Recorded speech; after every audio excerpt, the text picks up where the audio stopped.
good news. I didn't realize you were from the Pennsylvania area.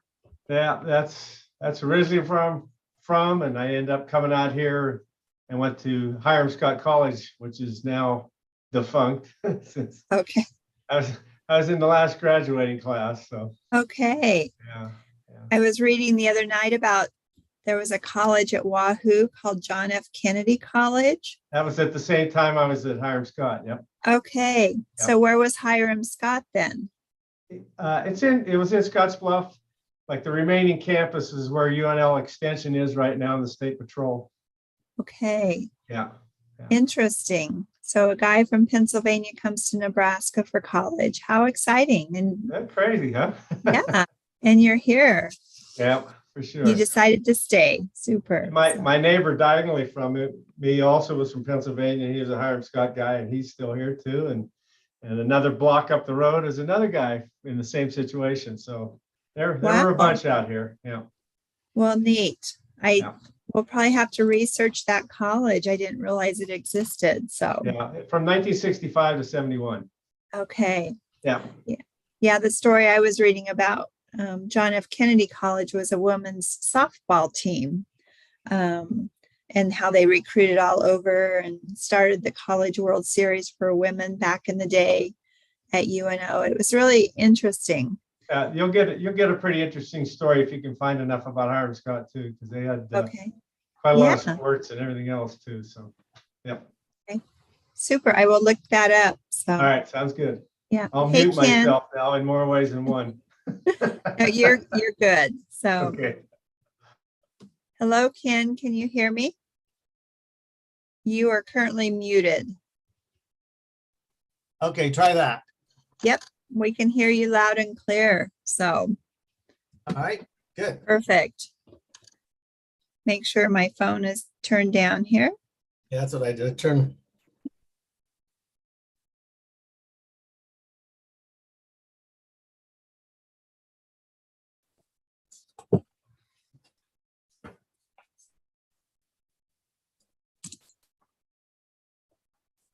You guys have done more journeying than I have this summer. That was our lead-in question for our attendees. Where have you journeyed to this summer? So Pennsylvania and Canada beat my journey. Well, maybe you need to take a longer excursion, huh? Maybe Hawaii. How does Hawaii sound? No, a friend of mine just spent 2 weeks in Hawaii and loved every minute of it. So your lane's just coming in. Yeah. Come on in here, Mr. Oh, come on in here, buddy. I just logged on, so. And you can close that door right there. This is just the end. They haven't started. We're just signing on. They want us to sign on a little early. So you're gonna have to move a little closer so she can see your problem. I don't look. Okay, there's Lane. I don't look the best. hello, Lane. Okay. Hello. Yeah, cozy up on your end. Yeah, little shoulder to shoulder there. Just Okay. turn the air conditioning down. I've been out sweating, so Kenny might have to hold his nose on me. So Well, I was too, but I changed Okay. shirts and put on some cologne in case you hadn't been sweating. sorry. So, You have been journeying around Callaway from what I hear, Lane. Meetings at what, 1 o'clock and now here at 2? Yeah, it's all right. That's would you have a 1 o'clock meeting? I did. The hospital had a tremendous amount of damage on their synthetic finish, and synthetic finish is a little bit of an unusual exterior application when it comes to buildings, and I've got a lot of experience with it commercially. So we're trying to, it's a pretty good sized job too, and we're trying to get everything figured out on the logistics of it, because there's a lot of moving parts to it. So anyway, that's where I was for the last real 2 hours. So Okay. yeah. Okay. So yeah, thank you for helping out on something like that. I'm gonna take the first 10, I guess 15, and then I'll go. I mean, I'll go for. They'll introduce us, we'll just listen for a while. We'll know what it is. Yeah, because That time to- 15 to 20 minutes, I mean, that's a long time. I can, if You- I've got people asking me questions, that's one thing. I mean, I should be able to, but for me to talk that long, I'll do what I can. And we appreciate it. We're happy to have both of you here this afternoon. So we are just waiting for other attendees to join us. Zoom makes it possible to join a meeting right at 2:00. So we will have others chiming in here in the next few minutes, but Sharon, what are you in relation to the Heffleys that are up here? Nolan, and there's Donna's Heffley is up here. I think, I don't believe whether Yeah. that's her maiden name. I don't know. It is her maiden name. Nolan and Donna's grandfather and my husband's grandfather were brothers. Okay, yeah. Del Moniger, the Culligan man's married to a Heffley too. Yeah, yep, and that's Nolan's niece and Donna's niece, Christine. I built Nolan and Julie's house, and she was living with them at the time. So Okay. I've known them for a long time. Yeah. Of all the Heffleys out there, they're about our closest relatives. Bruce didn't have any brothers and his dad didn't have any brothers. So if you're actually looking for that Heffley name. Yeah. Well, Nolan's dad, when we were building the house, would come up and help us every now and then. And I believe he lived in Eustis at that time or somewhere around Yeah, there. they lived, his mom still lives just between Eustis and Cozad, probably a little closer to Cozad, but they always considered Eustis to be their own home, and yeah. Right. I do see a few people starting to join us. And if you have audio up and running, welcome. We are just letting others begin to join us, but we wanted to know where you have journeyed to this summer. I put a couple family pictures on there because I just like to exploit my children and grandchildren a little bit. But we went to Lakeville, Minnesota a couple weeks ago for a weekend and hung out at a track meet. So that's been my adventure so far. It was beautiful. So I'd like to hear where some of you have been so far this summer, or maybe where you're going to if you haven't taken a break. Okay. Jordan went to Galveston Beach. And so, yeah. Welcome, Lance. How are you? You're muted, but I can see that you are talking. So I hope you're doing well. Sorry about that. You just brightened my day, so thank you. You are so kind. Bless you. So hope everything is well in South Sioux. Absolutely. Good, good, good. So have you journeyed anywhere this summer that you want to share with the group? No, I'm not one to take vacation, so no, nothing exciting. Okay. I'm gonna go to Omaha tomorrow. How does that sound? It's a day trip. Works for me. Sharon's saying no, not so much. Not really very exciting, Lance. Oh, okay. So, but Head it's to just, Oklahoma City in a couple weeks for a conference. Won't be any cooler there, will it? Did you know that Oklahoma has an astronaut school? I did not. I think that comes as a surprise to a lot of people. Huh, yeah. They also have the barbed wire museum, the largest barbed wire museum in the country. Where is that? It's not Oklahoma City, is it? Now it's in a little town. I don't remember. Yeah, I think I did see that. I'd forgotten. Oh yeah, we went to Colorado last month for our daughter's wedding. So that was fun. Yeah. Too. That was nice, but it was hot there too. as you're joining us, let us know where you journeyed to this summer. We're using summertime travels as a way to just get to know everybody and see what you're all up to, and maybe find some new vacation spots as we hear what others have done.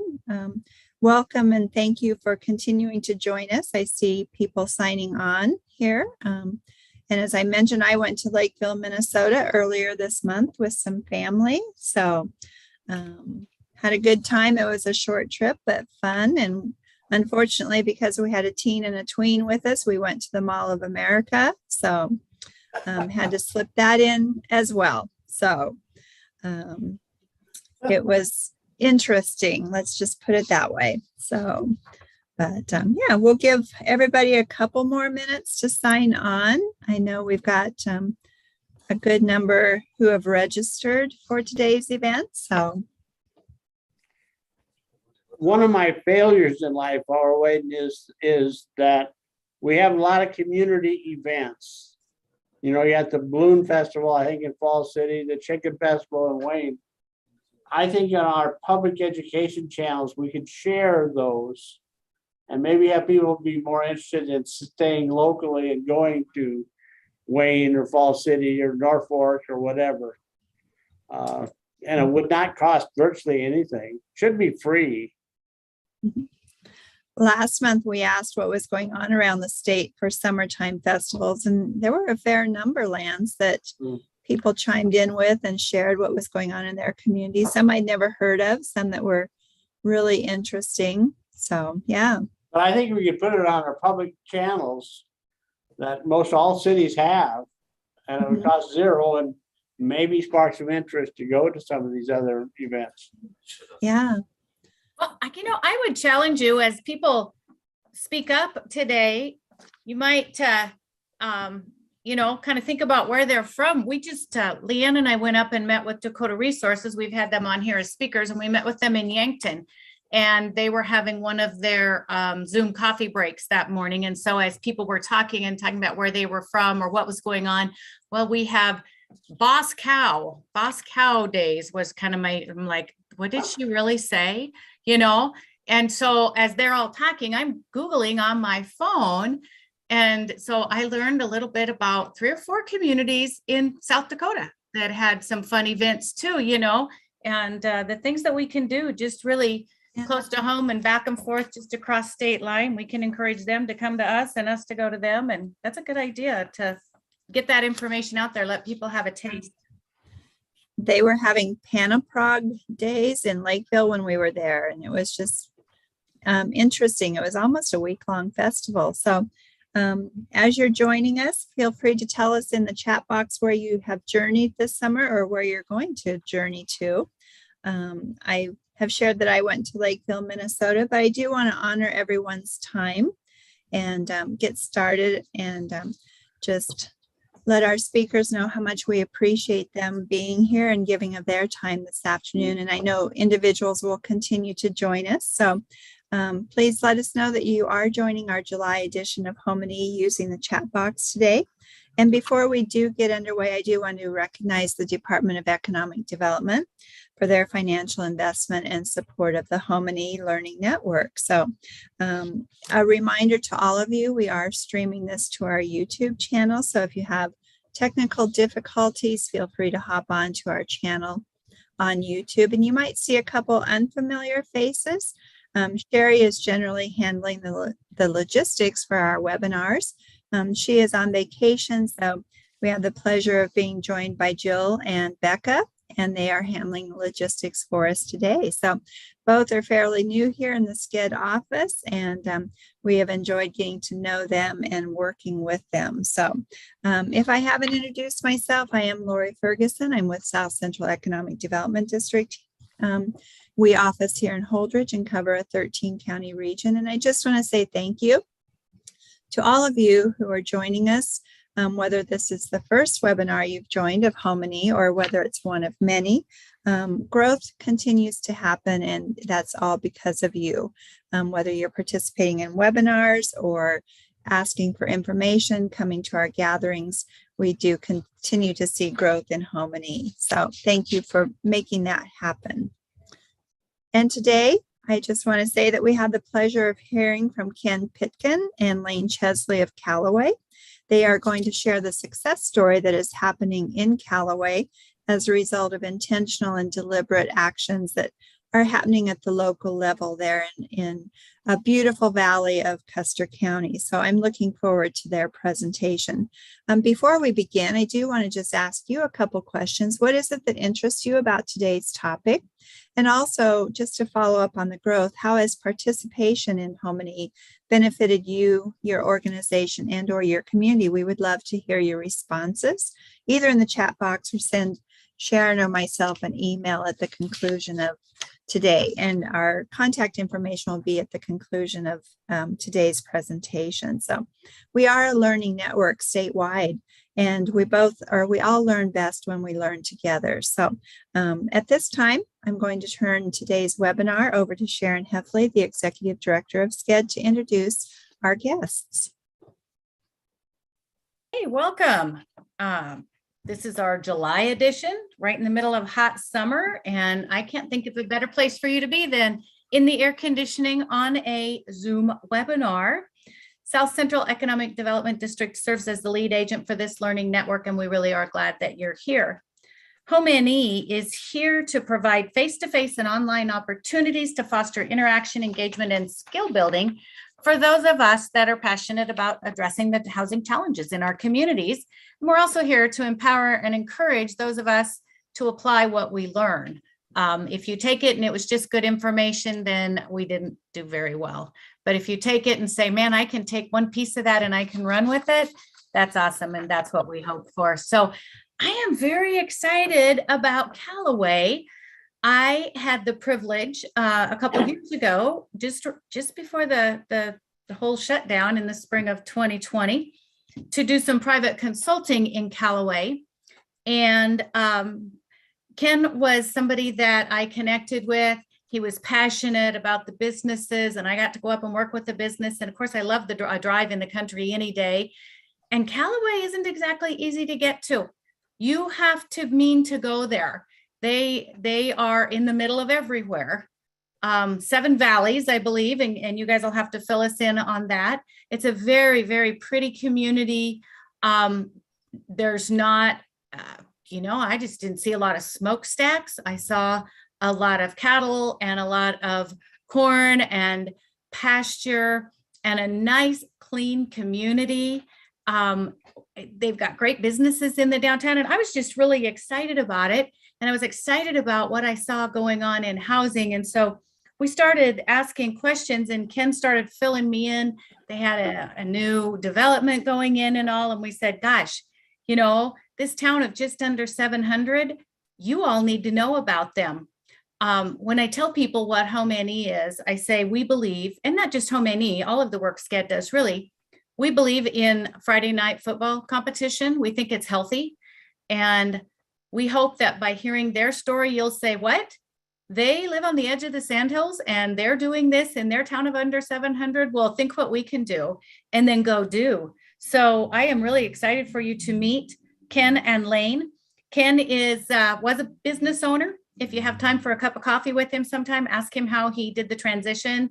It was a win-win for him, for his buyer, and for the community. He's a village board member. And like I said, when I met him, he was serving and still, I believe, does on the Economic Development Board. So in my mind, he's kind of Mr. Callaway. Lane grew up west of Callaway and graduated from Callaway High School. He attended Kearney State College, got a degree in art education, and then taught for 4 years, 3 in Nebraska and 1 in Colorado. He left education and started a career in construction in Denver in '82. He's been in commercial and residential construction since then. And his business, Design Homes, was started in 1999. He builds approximately 2 to 3 houses a year and remodels in between. He and his wife, Melanie, have 2 children. Their daughter, Meredith, lives in Lexington and is expecting her 2nd child. And Dylan is the superintendent for Hausman Construction in Omaha. So Ken and Lane, welcome. I'm turning it over to you. Okay, thank you. I guess I'm going to go first. I come from a village board perspective, and Lane and I both grew up here. So we're homegrown guys that have come back to our hometown. So I'm going to just give you a little overview of Callaway from a village board perspective and a chamber of commerce perspective, and maybe just an overall perspective. And then Lane, I think, will talk more about housing and things that way. Callaway is located in the middle or the south part of Custer County. We're 65 miles northwest of Kearney, 65 miles northwest of Kearney, 65 northeast of North Platte. And we're on the edge of the Sandhills in a really hilly, rugged region. We're not in the Platte Valley and we're not true Sandhills. And we are known around locally as the home of the Seven Valleys. So it is a beautiful area. We have the little community is a very independent minded community. I mean, there's a lot of attitude that says we can do it. Let's try it. Why not? And so, we're really blessed in the community to have a new and modern hospital and clinic. And the hospital just built a $2 million addition for outpatient and mental health. And we have 3 full-time doctors and another PA and looking for another provider. And so our medical facilities are top notch and draw from a wide area in outside the county as well as locally. We have a school, a very viable school that's doing very well, co-op sports with Arnold. We have a long-term nursing facility. We have plans for assisted living. And so the community, I think, is pretty aggressive on a lot of things and trying to be very positive. The latest thing we're working on right now is trying to get a new swimming pool. And that's, takes a lot of planning, a lot of work, but that's in the works of new swimming pool and things that way. One of the things as a village board member, I've learned over the last number of years, and I've like Sharon said, we've met and I've met a lot of different with the Department of Economic Development, is the importance of networking and interacting with somebody else. We're never, as a small town, any of us are in it by ourselves. We steal other people's ideas or use their ideas or adapt their ideas. And, for a long time, I think communities tried to feel like, man, I got to do this for our community and hope nobody else gets it. I think we've learned that what's good for Arnold is good for Callaway. What's good for Broken Bow is good for Callaway. What's good for Callaway is good for Broken Bow and Arnold. And so, to have a mind frame that we're all in this together really has benefited, I think, our local communities. Some of the things that we have economic wise, we have a local Callaway Development Corporation, a CDC, kind of flies under the radar. It's a private investment group, but we invest money, in a number of businesses that have just changed hands in the last 4 or 5 years. Those people, they're trying to get financing. So we come in with some gap financing, generally at 0% interest. We do, the local community does a lot of work with, we're members of Custer Economic Development Corp, CEDC. They're very aggressive. They have an economic director, and we work a lot with them and they work a lot with us. And there's a number of us in Callaway that are members of CEDC. And so we take advantage of networking with them and economic development. And I think that works really well. Callaway has hired a part-time economic developer for ourselves. We've gone through several because it's all part-time and people generally move on to full-time, but we've just hired a young, 25, 30 year old lady that lives in the community, takes care of her mother. So she actually will start next Tuesday. So we're really excited to have her on board and things get going that way. Economically, one of the things that works really well for us, even though it's not in part of the village, it's part of the economic committee, is the LB 840 program. We're in year number 7. We wrote our program with a 10-year sunset. So we have 3 more years on it, and we're this fall going back and asking for 10 more years. So we hope to have it on the ballot in November that will extend it through 2035. And almost all of our businesses that have turned over to new ownership have taken advantage of LB 840. Again, not for primary funding, but for stopgap funding, up to $70,000, $80,000 per business. That program has been really successful. We thought we would get about $40,000 $40,000 per year. And our income off that simple 1% is over about between 70 and 80,000 a year. So it's been a program that's really allowed our cafe, our Callaway Market, the True Value store. At one time we had a thrift store. It's allowed a lot of those people to get into business, and maybe not have gotten in there. A couple restaurants have changed hands using that. So that has been really, really a good program. Part of that program is if you have excess funds on that, that's where the village board can come in and sweep off some of that excess funds if they want to. Can't touch the 40,000. And so we have swept the last 2 years excess funds and put it back into community development. So if you're putting a new sidewalk in the downtown area, the upgrades of sidewalk, the village will pay half of that cost of that sidewalk. It's for downtown renewal. Part of that excess funds in that swimming pool that we're working on, to get a grant from DED or from Game and Parks, it was a $15,000 matching. So we used some of those excess funds to match the grant to do our study. So we try to utilize, we don't have one program that dominates. We try to do a lot of networking, and we try to utilize a lot of different programs and network with a lot of different people. Specifically as a village board, we're trying to create an environment to where people want to live.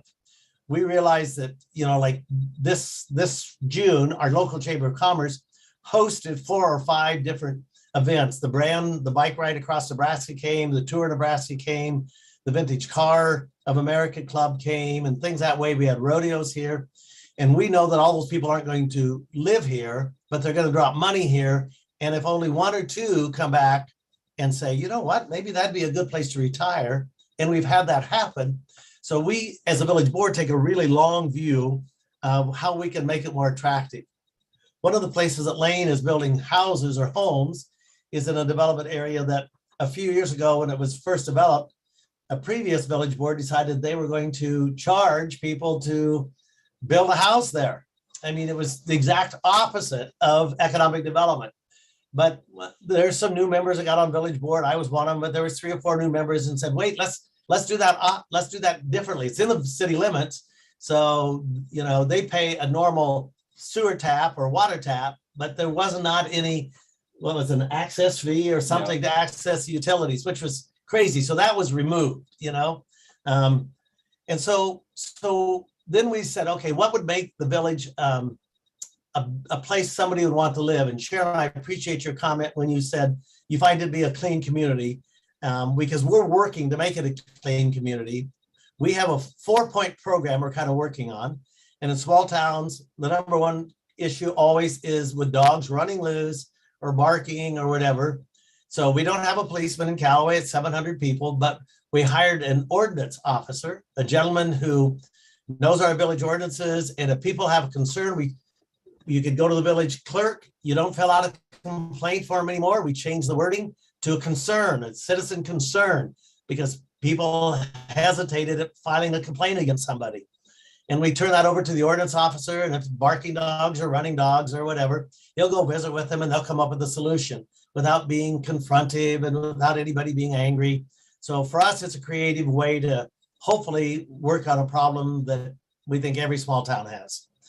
So our second part, of that is we're working on in small towns, ATVs and UTVs.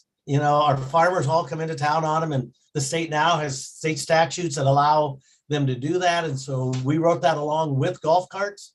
So people, how they can drive their golf cart and where they can drive it and what hours, to make it a friendly community where people can operate in a safe manner. And so we've set some guidelines with flags and hours of operation with headlights and things that way. Another thing we're working on point number 3 is what we would call clean up neglected or abandoned vehicles on public and private property, because sometimes vehicles can, you trade it off, or like us, we went through this storm on June the 5th, and if your vehicle is outside, it's pretty well totaled, it's trash. And so our ordinance officer will visit with them and say, really, what about in the next 60 days? And we give them options. We've already done the research for them, saying this company will come get it for nothing. This company will pay you $50. This company will charge you, but they'll pick it up from you. And so we give the homeowners options, so they're not out like, well, what do I do with it? You're on my tail about it, but what do I do? So we give them options of how we can help them clean up their property, and how that will in turn clean up the community. And our fourth thing that we're working on is neglected or abandoned or unsafe houses. And we have kind of really right now 4 of them on our list that, you know, the ordinance officer is working with, that says, you know, this house is not safe and it's got to either be tore down or brought up to standard, or what's your plan with it? And nobody's saying do it in 30 days. We're just saying it's to your benefit and to ours. And so we try to do a lot of positive selling. It creates a positive environment. Now there's boring stuff the community, the city, the village board does too. You know, we're doing an electrical upgrade system. And if we hired it done, it's going to cost us over $3 million. And so we decided to do it ourselves over a 10-year project. So we're trying to get ahead of the electrical curve so that at the end, and we're only in phase 3, beginning 4. So we know we have 6 or 7 years left, but we're converting anytime we put in a new line or something goes down, we convert it to a dual wattage transformer, and we build new line intentionally every year too. And, you know, fiber optic came in, broadband came in the community a few years ago on a grant to everyone's house free of charge. Our economic developer got that through with Great Plains Communication. So everybody has broadband, and that's, we think, a selling point for us. And our economic developer worked on that. Again, totally boring, but we just recently, we used some of our ARPA funds and we cleaned out the sewer all through town. So nobody will have a sewer problem for any reason, or shouldn't have, unless it's from their house to the city's sewer line. And it seems like, well, that's really not all that important, but it is important to you if it happens to your house. And so we try to be proactive. And so now the whole city's been done.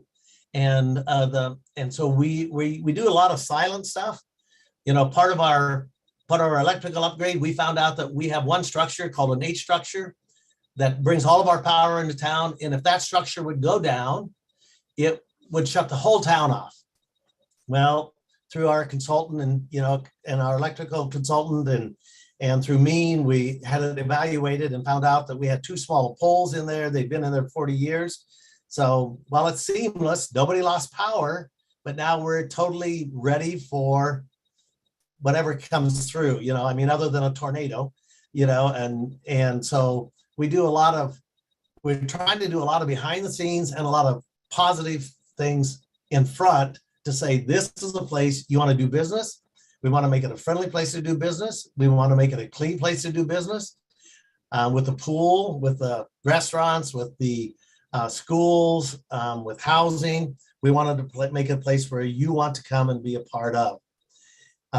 So those are some of the things we're working on. Our idea is get the people to visit, and then at some point, if they say, this is a community I'd like to live in, come back and live. That's kind of where we are.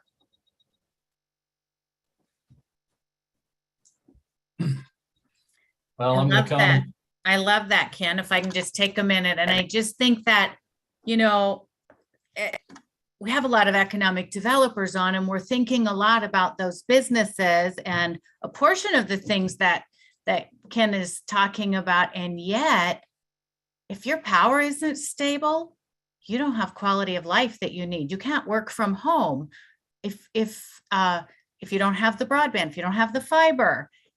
You know, you might be okay now, but there's going to come a time.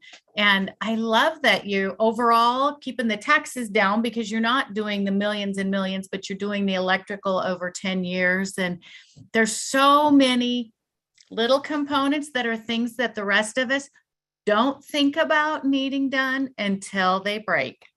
And then it's like, what do you mean it's going to be 3 days before we get power? What do you mean I can't run my air conditioner until August? What do you mean? You know, so I love the attitude that I found in Callaway.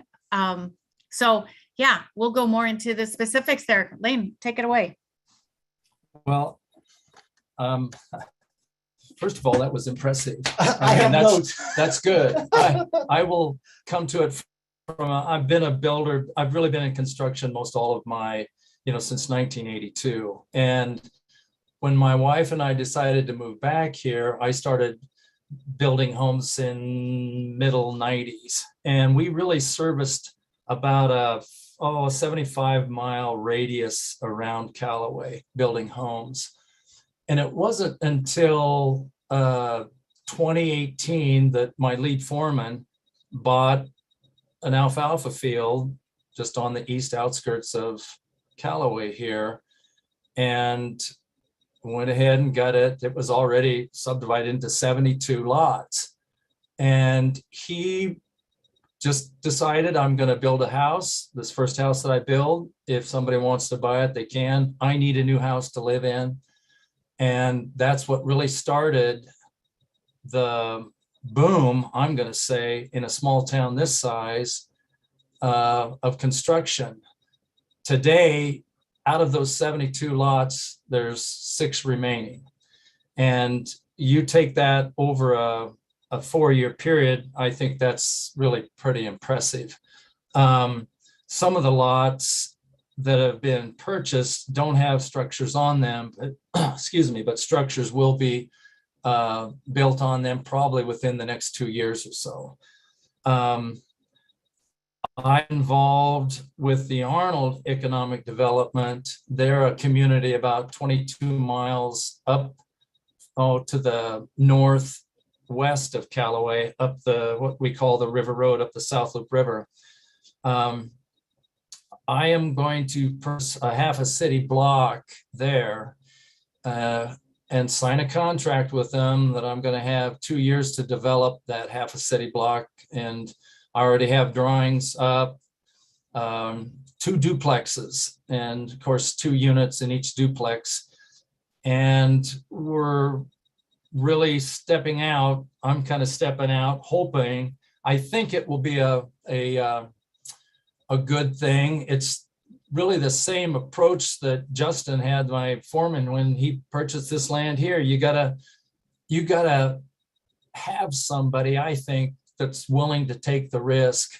And I know business-wise, you can't just step out. You got to have some sense that it's going to be successful. But again, you got to have somebody that wants to step out and take a chance with it. And I think in these small towns like that, if you don't, they're going to die. And I think just from what you've heard from Kenny, and if you ever drove through our town and see the amount of building that's gone in a town this size, it is impressive, but they really have to.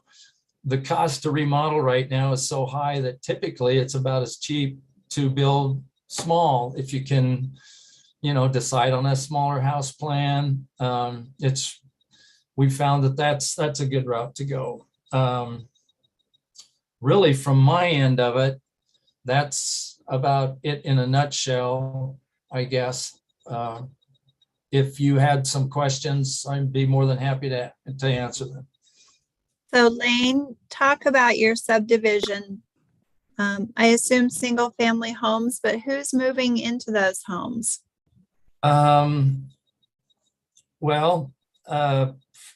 People that have decided to retire have moved in.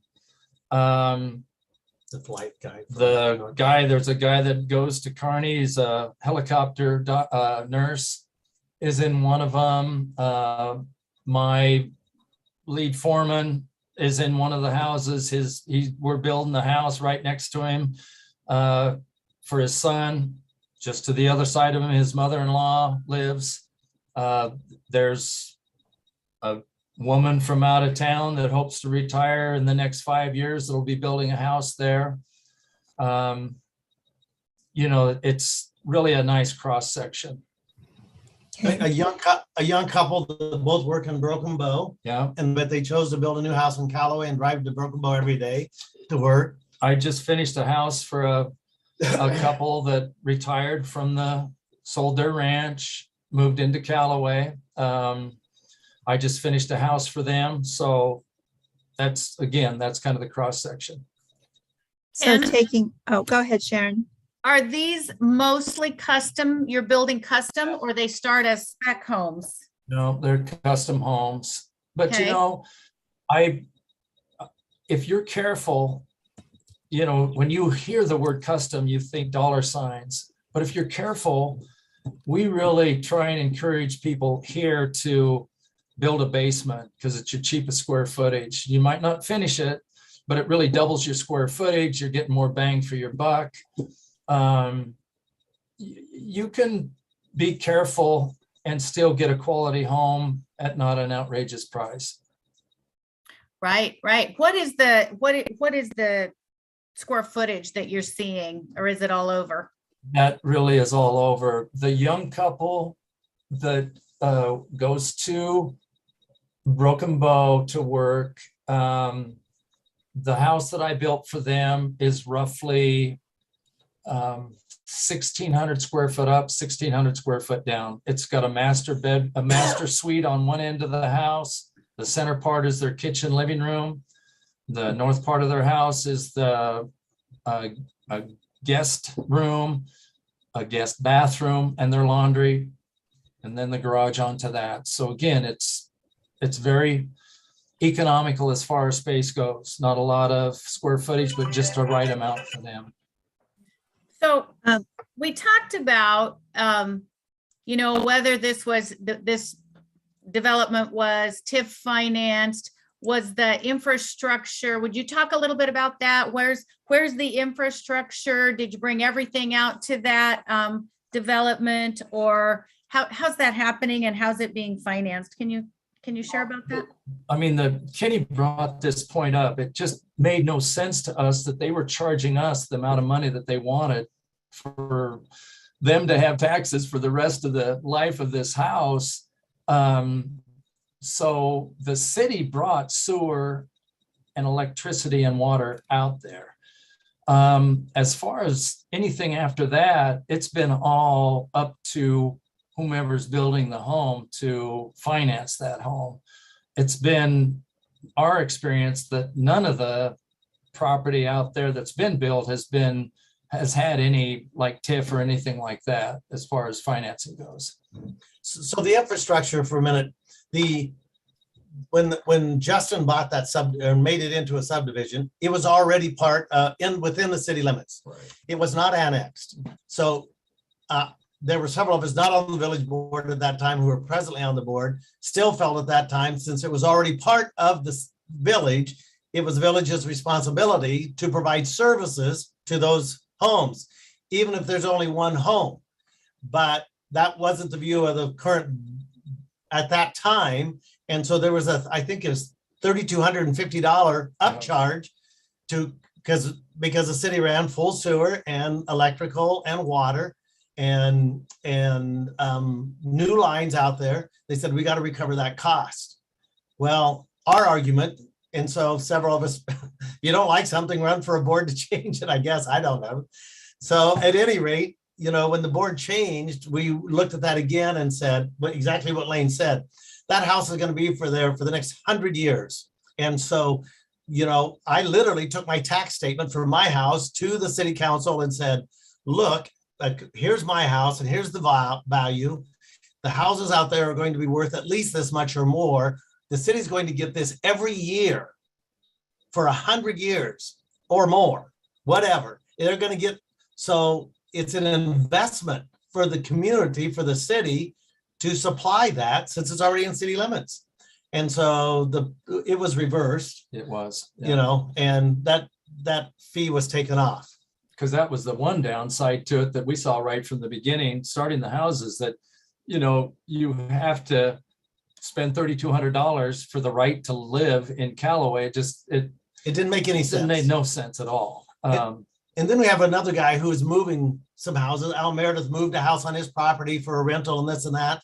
And they needed hookup and they needed the sewer and things looped. And they said, oh yeah, we'll do that. Well, if we're going to do that, then we need to do it here. And so now if there's an empty lot and it happens to not have services, the attitude of the village right now is, we'll get you services. You build your house, we'll get you services. You used to have to pay to tap into it. You know, I love that. I keep coming back to, though, you got to have somebody or some person that wants to do what like Kenny's doing. and look down the road, look big picture. I mean, you just cannot look small picture today. So, I mean, that's just so critical in any of these small towns. Yeah, I would guess we're going to have this webinar replayed to in a few communities to some leadership. I think that is great insight. I'm curious though. So you said it was it had 70 lots plotted. Is that correct? Correct. Yeah. So when you take infrastructure out, you didn't go take it out there for 70 homes. I know I've heard some people buy as many as what, 3 to 6 lots. Is there a limit on how many they can buy? You can build on the lots that we have here. I think they're 25 or 30 feet by 125. 132. So you can build a comfortable home on 3 lots. A more comfortable home on 4 lots gives you a lot of space around. So typically you're looking at 3 to 4 lots to build a home on. Now there's some that one person didn't want neighbors, so they bought up some of the lots to one side of them. So, you know, but So they wanted to control the they neighbor. wanted to control. They Yes. decide, okay, I'll sell it to Sharon, but I'm not going to sell it to Ken. You Yeah. know? Okay. Right. So initially that was, Sharon, that was part of the concern of the city council is if they run infrastructure out there, you know, some city council said, well, there's not going to be but one new house, or there'll probably never be a house built out there. And so you can either, it depends on what side of the coin you want to look at. You know, you can take this side saying, well, nothing's ever going to happen. Or you can say, well, let's give a reason for something to happen. Let's make it happen. And so that's kind of where we've kind of flipped to. And I think we're in a good position right now is where we flip to saying, if we can make it happen, we'll help you. And that's where our LB 840 program comes in. If we hear somebody wants to do something, we're going to say, we'll give you some gap financing. If you want to do this, we'll help you do it. You know, and we worked a lot at the time with Charlie with the Southwest Business Development Center out of McCook, because we're in their district. We work with Sean Caskey at Broken Bow. We work, we work with Ashley Gerlach from DED. We just pull resources wherever we can because we know people know, and we don't know it all, but we know people who do know something that we don't know, you know, and we try to make it work. So when you decided what size infrastructure to take out there, what were you estimating for the number of hookups or houses? 12. Okay. Okay. That would be, there's 3, that would be 4 to a block. 4 to a block, right? Yeah. And that's kind of a typical 4 to a block. Yeah. So we thought 4 blocks, or 12 homes. And they're right now, with the one you're building. And actually CEDC out of Broken Bow now has bought 3 of the lots, and they're going to put a home in, and we're going to use CEDC money, and it's going to take no local funds to do it because it's going to be financed through a grant that CEDC got. And that was just announced last week. That's awesome. And that's trust fund money, right? It is. Yeah. So We've We're got getting- some, Yeah. Yeah. getting a lot of we've got questions. some questions here for you, if you don't mind, Ken and Lane. So this can-do attitude of yours, how is that sitting with maybe the naysayers in the community? You mentioned it a little bit. Do you have some contentiousness that's happening in the community? That's one of the questions. my leadoff comment was the community is pretty independent minded. Every community has naysayers, but Callaway has a lot more positive by 10 to 1 than we have naysayers. And so, you know, one of the things, you know, our local community center needed replaced 20 years ago. And so a bunch of us got together, a bunch of people got together and said, let's do it. And so the city gave us 100,000. We raised another 400,000 and built a new community center. And there were people said that will never happen over my dead body. And they would come back later and anonymously donate because it was going to happen and they wanted to be a part of it, but they couldn't put their name. And so one of the things that we were taught by a gentleman by the name of Tim Armstrong, who used to work for Great Plains Communication in community development, he says, don't argue with the people who say no. Don't argue with the naysayers. Say, okay, you know, if you don't want to be a part, that's okay. you know, you don't have to be a part. You focus on your positive and don't try to convince the negatives, because they'll eventually come around. Okay, great advice. So I'm taking notes on all of that. So a couple questions I'm going to combine here. Miranda wanted to know what a lot cost was. And then also a question from Jordan, if you're open to developing or building in other Nebraska communities. Well, go over that. What do lots cost? The lot costs have been anywhere between $4,500 and $5,000 a lot. So, you know, again, you're looking at to build a home, probably 15,000 right off the get-go. Now, that to me is, for in town, a pretty good buy, because you can get into some of these communities that one lot might be 15,000 or 20,000, you know, and then you get into the bigger cities, it's really a lot of money to build in bigger cities. So, but again, I think Justin looked at this in a great way, and that is that, you know, he's going to make some money on his purchase, but yet it also, in the big picture is something for the community too. So, And, yeah. and Justin's got his fingers in a couple other things Yeah. he's developing Yeah. community-wide. Yeah. And he, again, is another local homegrown young man that investing back in his community. Well, did the city put the streets in the project as well, or tell us about the streets? Yeah. We did.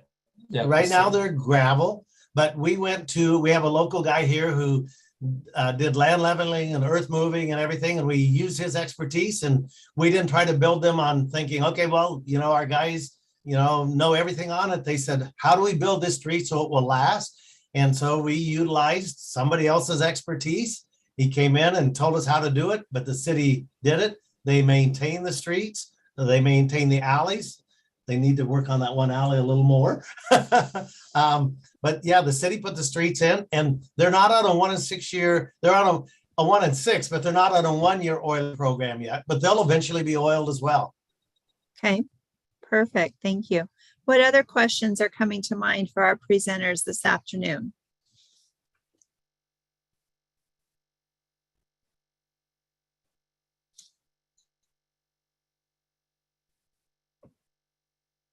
I agree with Sharon when she said this will probably be replayed in other communities by people who are on the webinar this afternoon. Doesn't it just make you smile to hear somebody talk about they have more yay sayers than naysayers, and when they have naysayers, they just keep moving and smile and don't argue, and eventually they come around, and they just don't get bogged down. I think so often we maybe start to focus on that, and we just don't get anywhere because, well, that guy doesn't want us to do it, and that guy doesn't want us to do it, and you know what he's going to say at the coffee shop, and these guys just go do it and let all that roll off like water on a duck, and it shows. It shows. I hope that those of you that are hearing this take some time and just drive up through Callaway. It is such a beautiful drive, and just a sweet location.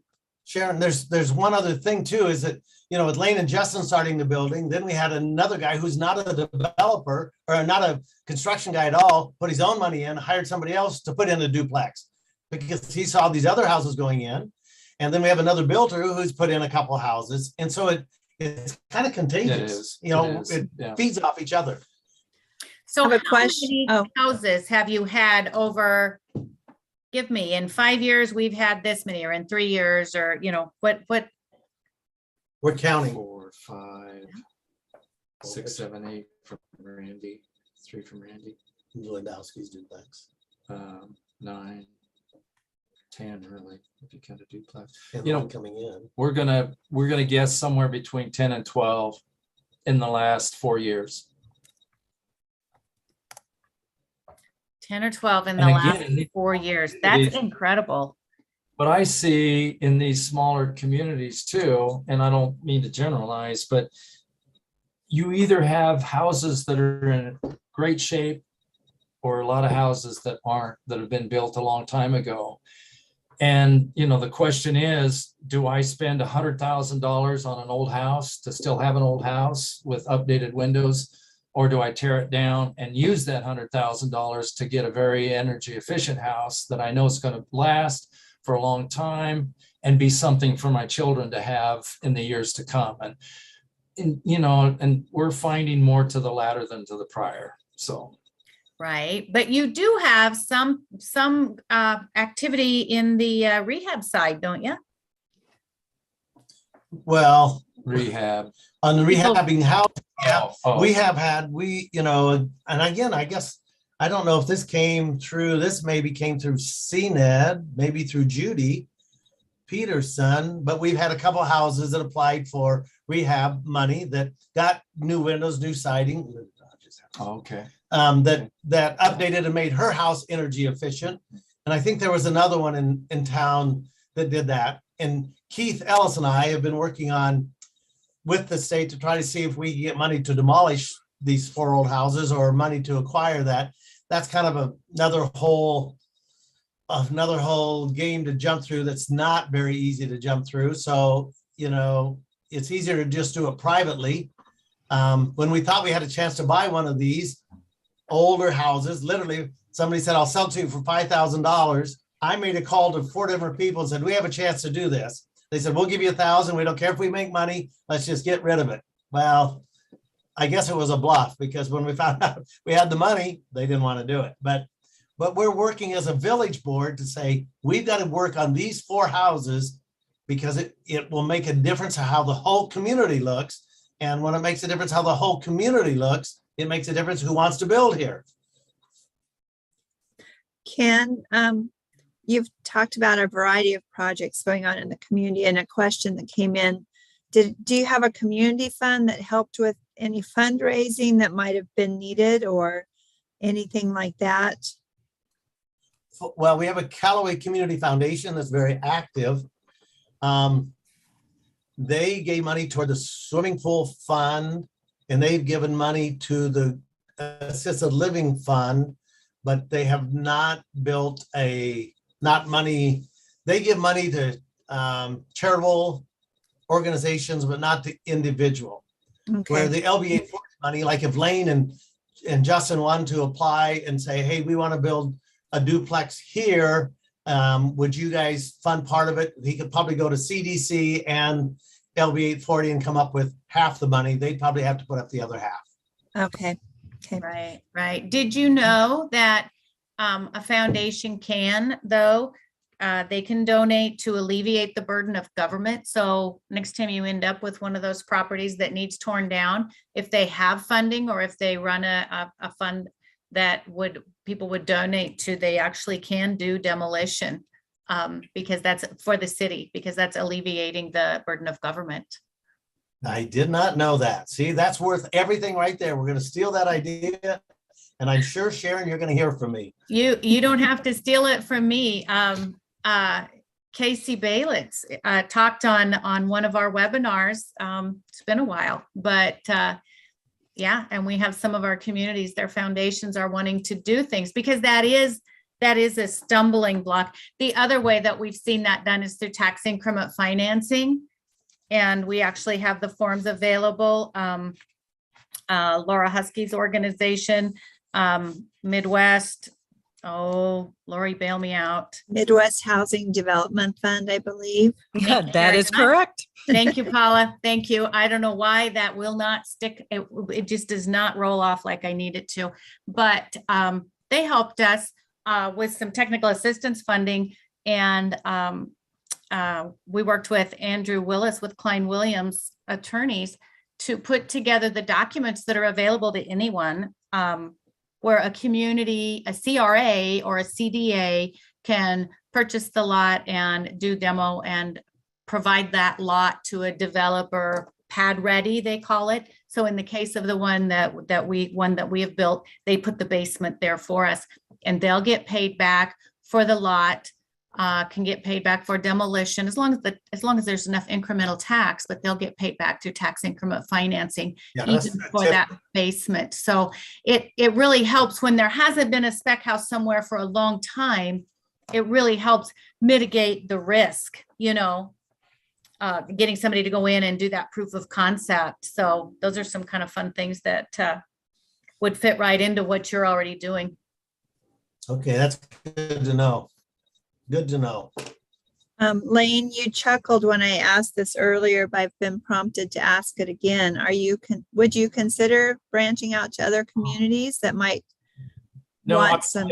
If somebody wants me to come in and talk, I guess I could consider that, but I'm 67 and I don't right now. I'm looking to stay as close as I can to where I am, and really I stay as busy as I want to just around here. So Between Callaway and Arnold. And I don't need to. Now I used to. I went as far as Alma, Nebraska to build a parish hall for the Catholic Church down there. I've gone, many miles, but that was when I was a little bit younger too. So no, I'm sorry.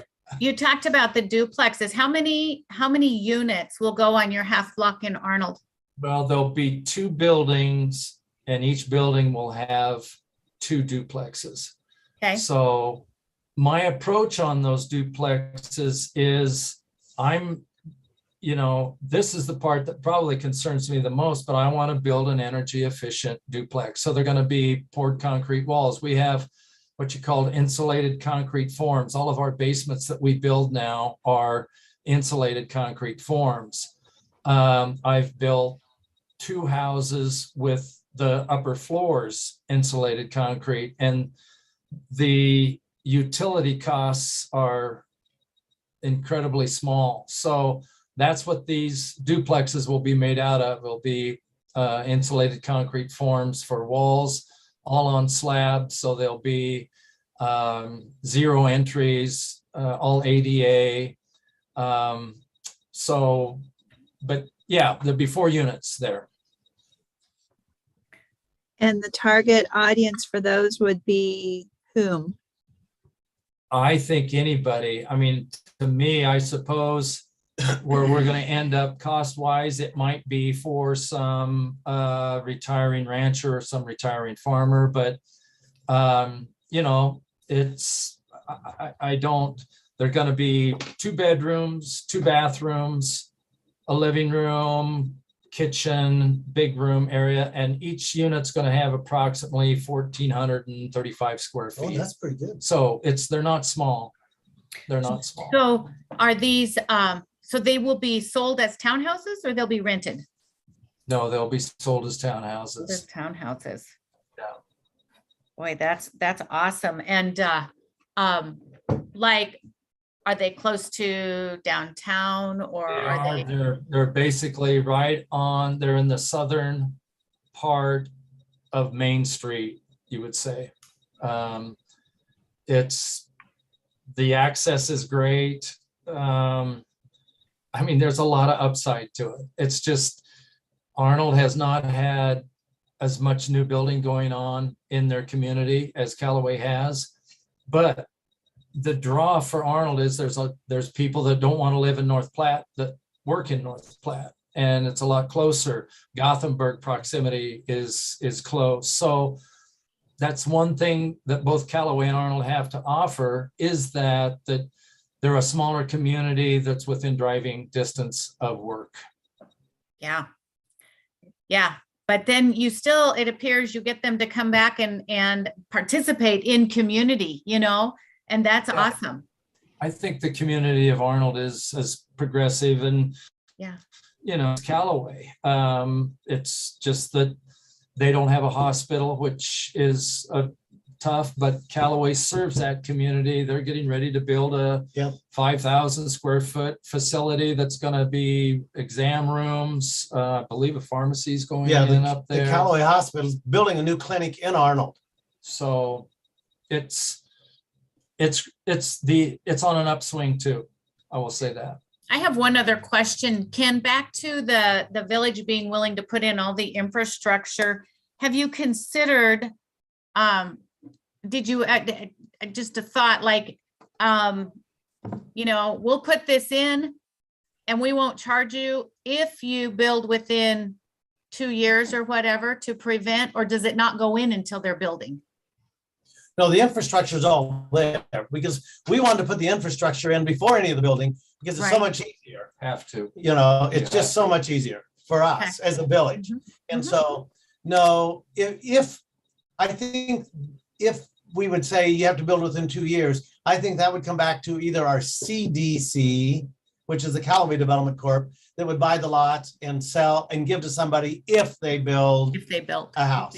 I Yep, think that would be the incentives. private side instead of the public side. Yeah. Wonderful. Wow. Great information. So inspirational. Well, thanks. So, We don't know that. so I don't see any more questions in the chat box. We have put your contact information on the next slide in case somebody wants to get a hold of you and just visit with you directly, maybe take a tour of Callaway, maybe take you up on your offer to come speak, because I'm energized by what I heard today. Sharon has shared the information, but hearing it firsthand, I think, was just amazing. So we greatly appreciate that. And we did also feature some things going on in Callaway, which was a nice tie-in to talking about summer festivals. Kite Flight is coming up in Callaway on Labor Day weekend, which is an awesome event. But are there any other questions for our speakers, or maybe you have an aha, something that you want to do after today's webinar as an action item in your community based on what you heard from our speakers? Is there anything anyone would like to share? There was something that I heard today that I thought, that's the key. Everybody wants to know, how do we get started? And what I heard when they talked about the community center, when I talked about somebody buying the alfalfa field, what I heard, we had a guy.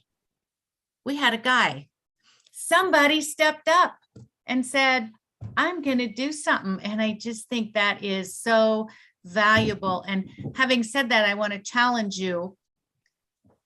You heard Ken and Lane when I said, what you're doing is so incredible. And they're like, we don't know that. It seems so every day to them because it's just who they are and what they do. But those of you that are on here and listening to these stories, where these people are in the communities that you are familiar with. Please send them our way. We want to be able to feature them on here and share those stories across the state, because I think probably a lot of you are like me going, geez Louise, this is a town of 700 doing all this. This is so incredible. How do I duplicate them in 16 more communities? And they're like, well, we're just doing what we do. So we need help recognizing, hearing about those, and having that contact information sent our way. But thanks for sharing Callaway's story. Yeah. We appreciate it. Thank you. Thank you for It's saying amazing. yes. Yeah. Sean, come see us sometime in Callaway. I'll come see you soon again. All right, come do it, buddy. As a reminder, today's webinar, which I think will probably be one of the webinars that will give you high view numbers in the next month or so, please share our website with individuals. Jill, if you go ahead and go back to the next slide so that people can see our website. One more. Thank you. There you go. Our new website is HomeNE.us, and today's webinar will be up on that website in the coming days for you to share it with individuals that need to and want to hear this story. But great thought from Sharon that it just takes one individual to build some momentum in a community. So, and just as, pardon me? Can we be clear just for a minute? In Callaway, it's a whole bunch of us. I mean, it really isn't one. Yeah. It is a whole bunch, because if somebody starts it, it is contagious. You just got to get it started. Yeah. And don't argue with the naysayers. Just keep going, and people will get on board. It takes everybody. I loved what you said. Work with the yay sayers and don't argue with the naysayers. So thank you for that. So next month, our webinar will be on August 18th, and that topic is in the process of being confirmed. So we'll be sure and let all of our registered individuals know when that webinar topic title is available. So once again, Ken and Lane, I just want to say thank you. I so appreciate the time that you have devoted to preparation for today and for participating. And just, it was a full hour of great information. I can't believe that it has already gone by so quickly. So your time and efforts to grow Callaway are greatly appreciated. I want you to know that. So Thank you. Come visit us. yeah, we will. So are there any last thoughts from anyone today? Tell us what we can eat if we come to Callaway. Yeah, yes, you can. Yeah.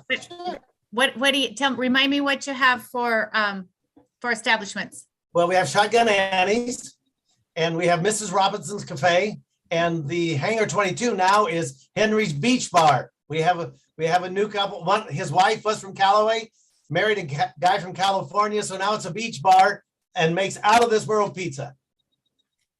Nice. We'll be there. Pass that around, everybody. So anyway, thank you all for joining us. And once again, thank you, Ken and Lane, and have a great rest of your day. Thank you. Thank you. All right. Bye, guys. Bye-bye.